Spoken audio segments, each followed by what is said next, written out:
நிறைய மாற்றங்கள் வரும். ஏன் நான் தான் சொல்கிறேன்னே, ஒரு மனுஷனுக்கு மனசுன்னு அவனுக்கு இருக்கிற வரைக்கும் கேள்விகள் வந்துக்கினே இருக்கும். நிறைய பக்தி நிறையா இருந்தேன்.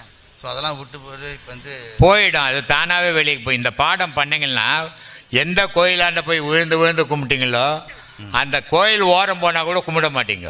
ஆமாங்க. ஏன்னா கடவுள் தனக்குள்ளே இருக்குதுன்னு தெரியாத வரைக்கும் உலகமெல்லாம் கும்பிடுவீங்க.